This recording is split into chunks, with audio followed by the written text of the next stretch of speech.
हमारे सामने है वार्ड पार्षद है बकरोला गांव से रविंदर जी। हम इनको पर्सनली भी जानते हैं, तो आप इनसे आज राज खुलवाएंगे कि क्या क्या जो है विकासपुरी में होने वाला है। क्या लग रहा है? भाजपा की लहर है। लहर है अभी देखिए आप अचानक आप भाजपा की बात नहीं, मैं 2 साल से लग रहा हूँ भाई। अपना काम है, क्षेत्र में काम होना। हमारे गांव में कोई काम हो गया तो गांव के खड़े पूछ लीजिए, कोई काम ही नहीं हो रहा। और जब काम नहीं होगा तो जो सत्ता मजबूत भाजपा की वही दिल्ली में ठीक रहेगी। अगर आपसे आने से बीजेपी को गांव में फायदा होगा या पूरे विधानसभा? देखो, फायदा किसी ने, हम सब एक 11 होते हैं। अगर सब मिल गए तो फायदा तो होगा ही, या कॉलोनी या गाँव हो। लेकिन इस टाइम पे ये मान लीजिए कि दिल्ली की जनता जाग चुकी है और ये पक्का है कि अगर दिल्ली में विकास के काम चाहिए तो भाजपा को वोट देना है। यहाँ आपके गांव से ही टिकट दे दिया कांग्रेस ने, तो अच्छी बात है। अच्छी बात है। इसमें क्या होता है भाई, सब आज़ाद है, ये तो देश आज़ाद है, कोई भी लड़ सकता है। लड़ने का उसका भी हक है। आपको क्या दिक्कत लगा वहाँ केजरीवाल जी? वहाँ सिर्फ और कुछ नहीं, वहाँ लड़ाइयाँ ज़्यादा है, आपस की लड़ाई है, विकास नहीं है। एक दूसरे में ब्लेम लगाने की राजनीति है। वहाँ पर हमसे बोला जाता है कि दिल्ली में अगर काम की कोई पूछे तो बोल दे एलजी रोक रहा है, एमसीडी के काम पूछे बोल देना कमिश्नर रोक रहा है। अब यहाँ आए हैं तो खूटा गाड़ के रहेंगे कि जो है? नहीं, खूटा गाड़ के रहेंगे। और खूटा गाड़ना मेरा क्या, ये तो सब है कि विकास जो करेगा जनता उसी के साथ होगा, कोई सी भी पार्टी। अच्छा, बीजेपी में ऐसा क्या है जो आप यहाँ आए हैं? बीजेपी में दिल्ली में पूर्ण राज्य का दर्जा नहीं है। बीजेपी में इसलिए दिल्ली में बीजेपी जरूरी है क्योंकि यहाँ एलजी का भी राज चलता है। अब आप पार्षद हैं इस पार्टी से थे, अब चले जाएंगे बीजेपी में, वहाँ विधायक जो है अगर ये जीतते हैं तो आपका फिर वहाँ भी प्रश्न है। क्यों मेरा प्रश्न में निगम पार्षद वहाँ भी और यहाँ भी खुश है? बिल्कुल खुश। लोग आपके समर्थक कह हम विधायक देखना चाहते हैं। नहीं, हम पार्षद है, पार्षद रहेंगे। विधायक आ गया पंकज, डॉक्टर पंकज है, वो विधायक बनेगा अपनी बात। आज हमसे मिलते हैं। ज़्यादा बात सामने बैठे मेरे बुजुर्गों, मेरे युवा साथियों, आप सबको मेरा नमस्कार। और आज भाजपा परिवार में जो शामिल हुआ है उसका एक ही उद्देश्य है कि अपने गांव और अपने कॉलोनी का विकास करें। क्योंकि पिछले 2 माह से निगम पार्षद आप सबने मेरा साथ दिया, लेकिन उस उम्मीद पर खड़े नहीं उतर पाए। और जब वही बात हम अपने विधायक से बोलते या पार्टी को बोलते थे कि जवाब आता वहाँ से कि अगर दिल्ली सरकार के काम के बारे में कोई बात करे तो बोल देना एलजी रोक रहा है, और अगर एमसीडी के काम के बारे में कोई बात करे तो बोल देना कमिश्नर रोक रहा है।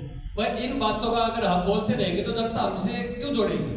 जनता को एलजी से और कमिश्नर से मतलब नहीं है, जनता को प्रतिनिधि। अभी आप चुन के दिया, काम करवाइए। जब हम काम नहीं करवा पा रहे तो क्या फायदा ऐसी राजनीति का? तो बहुत सोच समझ कर, और जब बहन कमलजीत ने बोला कि भाई एक बार विश्वास करके देख लीजिए, अगर हम खड़े नहीं उतरे ना तो फिर दिल्ली में कोई काम करवा भी नहीं पाए, क्योंकि दिल्ली पूर्ण राज्य नहीं है। दिल्ली में एलजी शासन चलता है, तो एलजी की अगर चलनी है तो फिर तो भाजपा ही को भी होना चाहिए। क्या फायदा कमजोर मुख्यमंत्री को चुनकर? और फिर जितने भी कह रहे हैं, ये कह रहे हैं कि मुख्यमंत्री अरविंद केजरीवाल बनेगा, नहीं बनेगा, क्योंकि कोर्ट की जमानत से आ रहा है। उसकी कंडीशन है नहीं मुख्यमंत्री बनने की, वो तो वैसे गुमराह कर रहा है लोगों को। और फिर बन भी अगर पार्टी आ भी गई तो किसी को डेमी कैंडिडेट को खड़ा कर बोलेगा इसको मुख्यमंत्री बना दे। तो उन बातें पर ना जाकर मैं सिर्फ अपने गांव और अपने कॉलोनी के विकास के लिए पंकज भाई से जुड़े हैं, क्योंकि जैसे रवि भाई ने बताया था, टीबी कॉलोनी में बहुत बुरा हाल है। यूजीआर में सीवर का पानी मिक्स हो रहा है। जब जोड़ साफ करने जाता बोलता ये मेरा अंडर नहीं आता। जब बकरवाड़ा गाँव इसकी तरफ ये सारी जमीनें पानी में डूब गई, तब मैंने बोला था कि इसके साफ करवा दीजिए। उसका एक छोटा सा अगर काम हो जाता, जो पुलिस चौकी बकरवाड़ा है उसमें एक पुलिया बनवानी थी। बस पिछले 5 साल से कह रहा था वो पुलिया बनकर अगर हम क्रॉस कर देते रोड के इस तरफ तो ये सैकड़ों की संख्या में जो जमीन पानी में डूब के खराब हुई वो नहीं होती। तो छोटी छोटी समस्याएं है, और इतना विश्वास जरूर है कि पंकज भाई अब की बार यहाँ से विधायक जरूर बनेंगे, क्योंकि जनता त्रस्त है। सिर्फ एक था भाई बिजली पानी महिलाओं की यात्रा के लोगों ने महंगा में आकर वोट दे दिया, लेकिन वो सारी सुविधा जब केंद्र सरकार देगी हमें और एक मजबूती के साथ अगर हम आएंगे तो कोई नहीं हरा सकता। अधिक बात ये सभी बैठे यहाँ पर गाँव में और कॉलोनी में 2 ही पार्टी, भाजपा और भाई हमारे झाड़ू वाले का नाम लेते थे सब, एक था नहीं था भाई सब भाजपा में थे। और झाड़ू वाली पूरी टीम मेरी जब आपके साथ जुड़ गई तो तीसरा मोर्चा बचा का। और फिर भी अगर शक है तो शायद हमसे फिर कमजोर कोई है भी नहीं। क्योंकि जब गांव और कॉलोनी एक साथ है तो पंकज को कोई नहीं रोक सकता। तो पंकज भाई ज्यादा कुछ नहीं, सबने बता दिया। इतना जरूर कहूंगा कि अपनी तरफ से अपने जितने भी आप उसको शक्ति केंद्र बोलते थे, हम उसको स्कूल बोलते हैं, तो जितने भी स्कूल हैं पूरी टीम, हर स्कूल में 50 आदमी आपको दूंगा, वो मेरी टीम लगेगी और आपकी सहायता के लिए वार्ड में 5 लाख रुपए का आपको योगदान देंगे।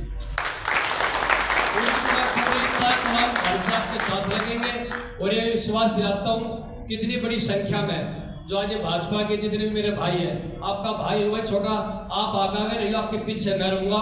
अगर कोई गलती हो तो माफ कर देना, क्योंकि आपके परिवार में नया जुड़ा हूँ।